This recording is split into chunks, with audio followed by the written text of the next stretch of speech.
हमारा समाज आज भी एक सिंगल मदर को सम्मान की दृष्टि से नहीं देखता।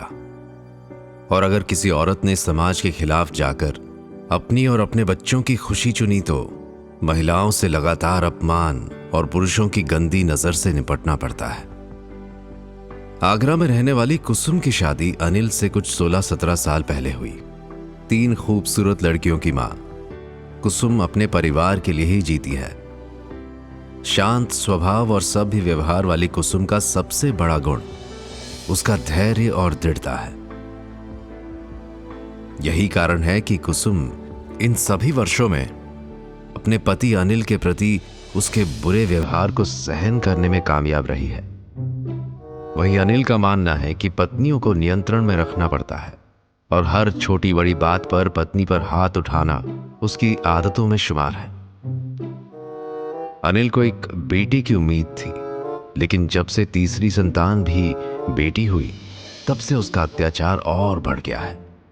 कुसुम ने शादी की पवित्रता में विश्वास करते हुए ये सब चुपचाप झेला। वो बस यही उम्मीद करती रही कि चीजें बदल जाएंगी और अनिल वक्त के साथ अपने तरीके बदल लेगा।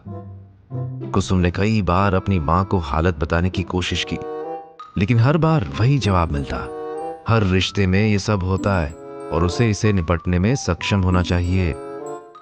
आश्चर्यजनक रूप से कुसुम को एकमात्र सहारा उसकी सास गीता से मिलता है। गीता स्वयं अपने बेटे के व्यवहार से बेहद दुखी है और अक्सर यही सोचती रहती है कि वो उसे क्या सही है और महिलाओं का सम्मान करने के लिए सिखाने में सक्षम नहीं थी। एक दिन चीजें पूरी तरह से हाथ से निकल जाती हैं जब शराब के नशे में अनिल अपनी सबसे छोटी बेटी पर गरम चाय फेंक देता है।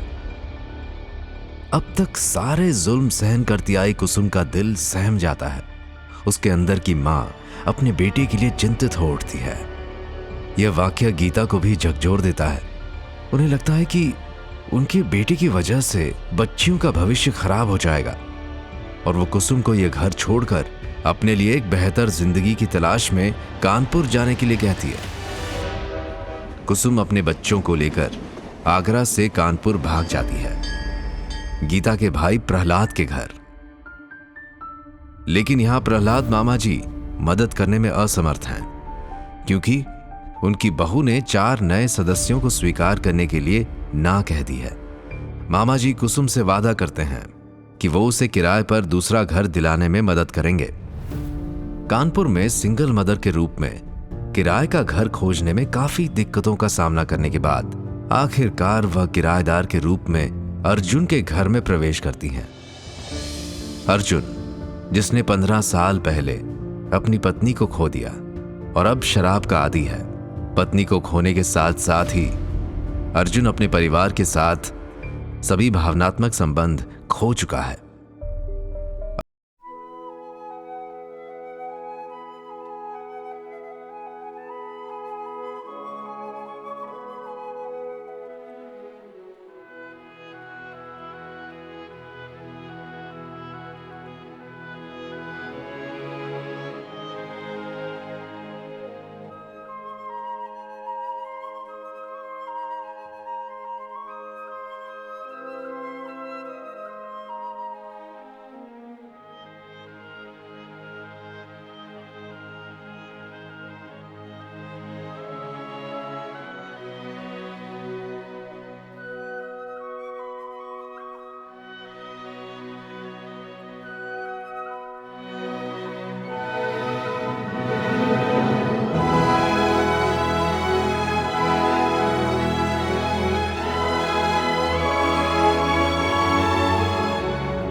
दूर करें।